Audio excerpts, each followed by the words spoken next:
Quando eu tava no ensino médio, eu morava numa cidade muito pequena no Texas. Era o tipo de lugar onde todos se relacionavam ou se odiavam.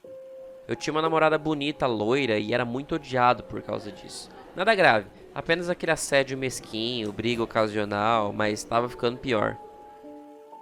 É por causa disso que no dia dos namorados, minha namorada e eu decidimos pular o baile da escola e ficar em casa e assistir um filme enquanto os pais dela saíam. Era melhor evitar problemas.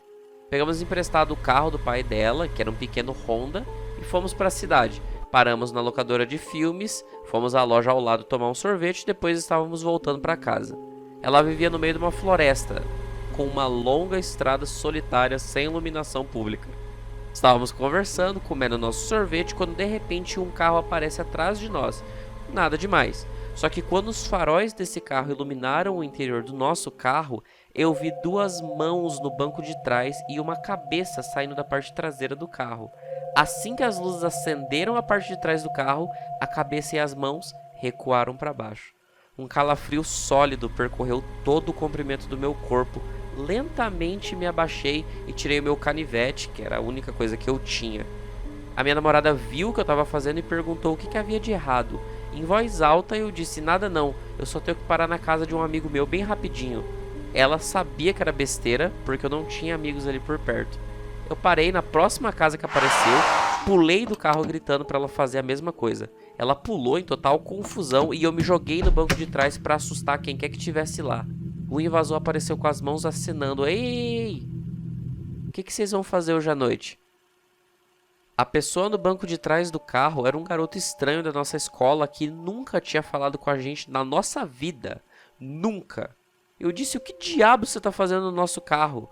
A sua resposta foi: eu pensei que vocês estavam indo pro baile e eu estava apenas tentando pegar uma carona. Nós sentamos lá olhando para ele com as nossas bocas abertas, imaginando o que a gente ia fazer. Ele tentou agir muito descontraído, como se fosse tudo um mal entendido, o que fazia sentido, já que estávamos no meio do nada, então tudo que ele tinha planejado, o que quer que fosse, já tinha dado errado. No final, acabamos dando uma carona para ele pro baile e deixando ele lá. O tempo todo ele estava nos dizendo para entrar com ele. Nós saímos de lá assim que pudemos. Minha namorada começou a chorar e a tremer. Ela estava completamente assustada pelo que tinha acontecido.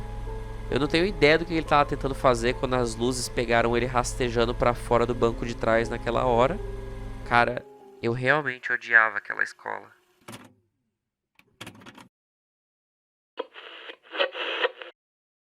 Se você gosta das histórias contadas aqui nos meus vídeos e quer ver mais vídeos como esse, não esquece de se inscrever no canal para sempre ser avisado quando eu fizer um post novo. Deixa também um like no vídeo para ajudar o canal a crescer. Isso ajuda demais e eu agradeço desde já. E caso tenha alguma história que queira compartilhar, deixa nos comentários aqui embaixo e se eu conseguir encaixar ela em algum tema, eu vou adicioná-la no vídeo. Agora vamos continuar as histórias.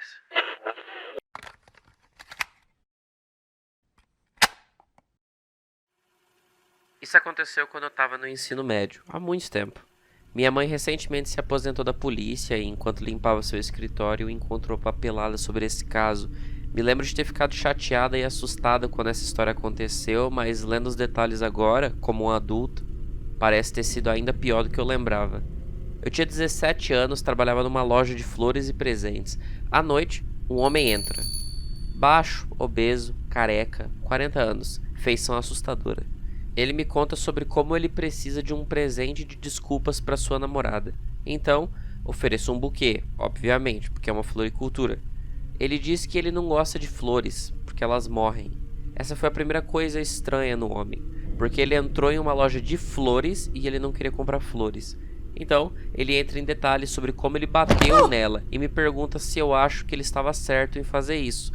Não me lembro exatamente do que eu disse, mas era algo do tipo: não se você quiser continuar sendo namorado dela. Ele então me disse que eu estava fazendo um ótimo trabalho e perguntou quando eu saía do trabalho. Eu evitei responder e eventualmente ele foi embora. E eu não vejo ele por mais 6 meses. Pouco antes dos dias dos namorados, ele entra pela porta, 1 minuto antes de fechar a loja. Estava escuro e do lado de fora parecia que eu estava trabalhando sozinha, pois minha colega de trabalho estava no banheiro. No momento que ele apareceu, parecia que um predador tinha acabado de entrar na sala. Percebo então que ele tem um revólver enfiado na parte da frente do blusão dele, que estava meio aberto. Era óbvio que ele queria que a arma fosse vista. Rapidamente, eu escrevi um bilhete para minha colega de trabalho dizendo: ele tem uma arma, e entreguei para ela quando ela saiu do banheiro. Ela calmamente caminhou até o telefone e olhou para mim, sem dizer nada, meio que perguntando se eu deveria chamar a polícia. Eu balancei a cabeça negativamente porque senti que isso ia agravar a situação. Deus me livre, ele ouvia a polícia chegando e nos faz de refém ou algo assim. Meu plano era agir da maneira mais calma possível. Ele passa 15 minutos vagando pelo que era uma loja bem pequena. Em retrospectiva, eu acho que ele estava esperando para ver se a minha colega de trabalho ia embora, já que já estava bem depois do horário de funcionamento normal. Finalmente, ele faz um pedido de retirada do Dia dos Namorados, o que me dá o seu nome e informações por boletim de ocorrência que eu com certeza vou arquivar depois disso. Ele compra um cartão e tira um maço de nota de $100, que ele folheia lentamente como se estivesse procurando a certa para pagar o seu pedido de $40. Eu pergunto se ele quer uma sacola, pois não seria muito discreto se ele aparecesse em casa com um cartão do Dia dos Namorados. Ele responde: não, eu não senti vontade de ser discreto essa noite, o que parecia ser uma referência bem óbvia à arma que ele tinha pendurada no casaco. Ele saiu e nós rapidamente trancamos a porta e observamos ele sentando em sua caminhonete do lado de fora. Nós não sairíamos da loja até que ele tivesse ido embora. Finalmente, ele sai da sua vaga de estacionamento e se move para outra, um pouco mais distante, e continua lá sentada, esperando. Não sei quanto tempo esperamos ele, mas ele finalmente saiu eventualmente. Liguei para minha mãe, que trabalhava na polícia, chorando. Ela chamou uma patrulha que veio até a loja no dia seguinte fazer o boletim de ocorrência. Contei para minha melhor amiga na época o que aconteceu e a sua mãe por acaso trabalhava com esse homem e informou para a segurança do trabalho dela o que tinha acontecido. Ela disse que ele era muito estranho e gostava muito de falar sobre armas de fogo. A segurança do trabalho o puxou para o escritório e questionou sobre o boletim de ocorrência. Ele alegou que era uma luva que ele tinha no casaco e não uma arma, o que fez com que ele conseguisse evitar com sucesso as ligações e visitas dos policiais a seu apartamento. Minha mãe, para minha fúria adolescente na época, me fez deixar o emprego, o que foi devastador porque eu adorava trabalhar lá, mas em retrospectiva foi a coisa certa. Vai saber o que aquele homem estava planejando fazer comigo. Eu nunca mais vi ele depois disso.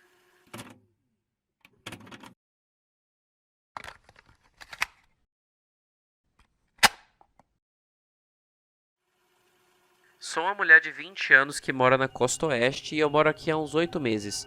Isso aconteceu comigo no primeiro mês de trabalho meu aqui. Na maioria das grandes cidades, os restaurantes são parceiros de aplicativos de entrega de celular. Os entregadores desses aplicativos costumam frequentar os restaurantes em que eu trabalho. Normalmente, eu vejo sempre os mesmos 5 a 10 entregadores várias vezes no dia e eu os conheço muito bem. Mas tinha esse um cara que era diferente. Um dia, esse homem veio para pegar vários pedidos perto do fim do expediente. Eu dei as entregas e me virei, nem reparei nele. Foi aí que as perguntas começaram. Você nem quer dizer oi pra mim? Ele me disse com um sorriso. O jeito que ele olhou pra mim me deixou desconfortável, então eu respondi com um pequeno sorriso e disse para que ele tivesse uma boa noite. Ele revirou os olhos, colocou as suas entregas no carro, ele voltou com o seu celular e me disse para eu passar o meu número para ele. Eu educadamente recusei a sua oferta e voltei a trabalhar. Você não vai se arrepender, Charlene. Ele disse gentilmente, empurrando o telefone dele nas minhas mãos. Nesse momento, eu estava extremamente desconfortável, mas o restaurante estava vazio além de mim e o chefe na parte de trás da cozinha. Então eu devolvi o telefone para ele e fiz o que qualquer pessoa faria. Eu escrevi um número falso num guardanapo. Pro meu próprio horror, ele pegou o número e começou a discar na minha frente. Ele colocou o telefone no ouvido e revirou os olhos em frustração. Apenas me dê o seu número real. E então eu anotei o meu número real, mas sem o código de área, esperando que ele não percebesse. Eu tinha acabado de me mudar pra cá, então meu código de área não seria fácil de descobrir sem saber sobre minha vida antes na costa oeste. Charlene, você não anotou o seu código de área. Meu coração começou a bater rápido, porque só então eu percebi que eu nunca tinha dado pra ele o meu nome, e eu não uso um crachá. Pegue o telefone quando eu ligar. Se você atender, eu vou embora.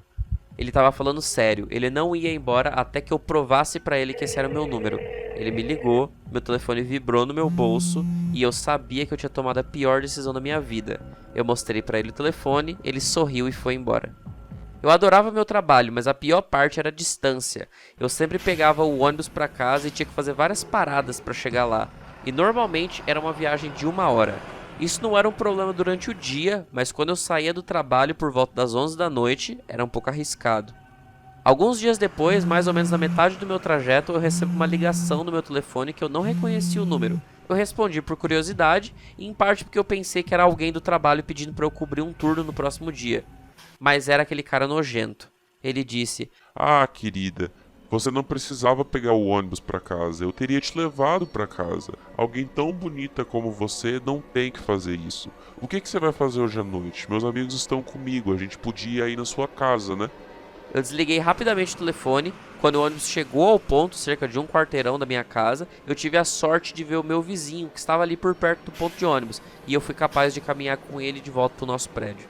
Nas 2 semanas seguintes, eu recebi cerca de 10 ligações por dia e cerca de 15 mensagens de textos. Tudo isso era cada vez mais estranho. A maioria das mensagens era apenas sobre o quão bonita ele achava que eu era, então elas começaram a me deixar com um pouco de medo.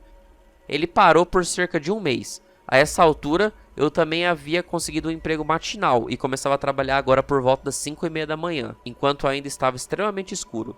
Uma manhã em particular, eu estava tão paranoica que eu nem liguei a música. Eu fiquei cuidando, olhando para as pessoas que ficavam andando atrás de mim. Foi quando eu o vi. Ele se aproximou de mim como se fôssemos amigos, colocou o braço em volta do meu ombro.